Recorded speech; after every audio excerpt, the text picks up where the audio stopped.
लालू यादव की राष्ट्रीय जनता दल पार्टी को बिहार उपचुनाव में बड़ा झटका लगा है। आरजेडी अपने सभी उम्मीदवारों की हार के साथ तरारी, रामगढ़, इमामगंज और बेलागंज की चारों सीट पर खाली हाथ रही। लेकिन पड़ोसी राज्य झारखंड के विधानसभा चुनाव में पार्टी का डंका बज गया। यहां आरजेडी ने कुल 6 सीटों पर चुनाव लड़ा और 4 सीटों पर जीत दर्ज कर ली। इंडिया गठबंधन में सभी पार्टियों की तुलना में आरजेडी का स्ट्राइक रेट सबसे हाई है, इसीलिए पार्टी के प्रदर्शन की चारों तरफ तारीफ हो रही है। अगर बात करें उन 4 सीटों की जहां आरजेडी ने जीत दर्ज की है, तो उसमें सबसे पहली सीट देवघर है। आरजेडी के सुरेश पासवान ने बड़े अंतर से यहां जीत हासिल कर ली। दूसरे नंबर पर बीजेपी के नारायण दास हैं, जबकि निर्दलीय उम्मीदवार बजरंगी मेहता तीसरे स्थान पर रहे। दूसरी सीट गोड्डा सीट पर भी आरजेडी का मुकाबला दिलचस्प रहा। यहाँ संजय प्रसाद ने वोटों की गिनती के शुरुआती राउंड में ही निर्णायक बढ़त बनाते हुए जीत हासिल कर ली थी।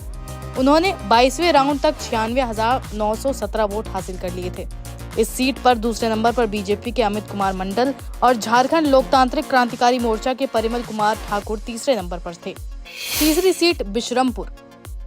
इस सीट पर आरजेडी के नरेश प्रसाद सिंह ने 14,587 वोटों के बड़े अंतर से जीत दर्ज कर ली। यहाँ बीजेपी के रामचंद्र चंद्रवंशी दूसरे और समाजवादी पार्टी की अंजू सिंह तीसरे नंबर पर रहीं। चौथी सीट हुसैनाबाद। झारखंड में आरजेडी के संजय कुमार सिंह यादव ने वोटों के बड़े अंतर से जीत हासिल की। वहीं दूसरे नंबर पर बीजेपी के कमलेश कुमार सिंह और बसपा के कुशवाहा शिव पूजन मेहता तीसरे नंबर पर रहे। झारखंड के प्रदर्शन से बड़ी उम्मीदें।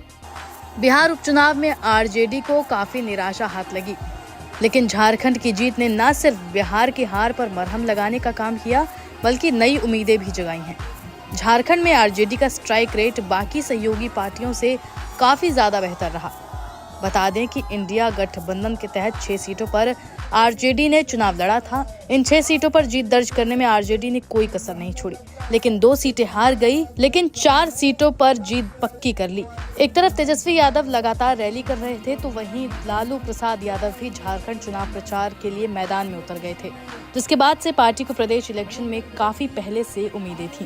बिहार, झारखंड सब जगह के परिणाम आए हैं और जो प्रेम, विश्वास, जो जन समर्थन बिहार और झारखंड के लोगों ने जो दिया है, इसके लिए हम बिहार और झारखंड के लोगों के आभारी हैं।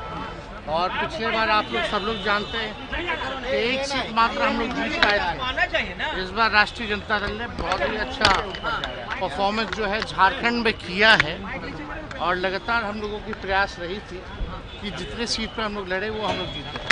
4 सीट में हम लोगों की जीत हुई है और 1-2 सीट पे बहुत ही कम मार्जिन से हम लोगों की हार हुई। अगले बार कोशिश, लेकिन एक बात तो तय है कि झारखंड में हम लोग जीते हैं और बहुत ही प्रचंड बहुमत के साथ दोबारा हेमंत सोरेन मुख्यमंत्री बने हैं, उनको भी हम धन्यवाद देते हैं। बिहार उपचुनाव की जहाँ तक बात है, जो चारों सीटें हुई थी वो चारों सीट लोकसभा में हम लोग जीते।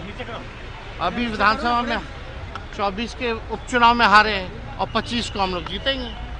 तो ये सारा चुनाव में हार जीत चलती रहती है, लेकिन हम सब लोग जो है कोई निराश नहीं है और मजबूती के साथ हम लोग जो है आगे चुनाव लड़ेंगे। और आने वाले समय में 25 का जो चुनाव होगा उसमें बिहार में महागठबंधन की सरकार बनना तय है। झारखंड के बाद अब बिहार की बारी है। झारखंड में अच्छा झारखंड में देखने को मिला है इंडिया गठबंधन हो गई। अब आप ये अभी कुछ लोकसभा में सारा सीट हम लोग अभी जीते हैं कुछ महीनों पहले ही। तो आप आगे जो भी है इस पर हम लोग जो विश्लेषण पार्टी समीक्षा करेगी, लेकिन अच्छा है कि अभी जो है तैयारी करने का मौका हम लोगों को मिलेगा और हम लोग जो कमी होगी उसको दूर करते हुए इतना इंश्योर करते हैं कि किसी भी कीमत पे बिहार में एनडीए की सरकार नहीं बने।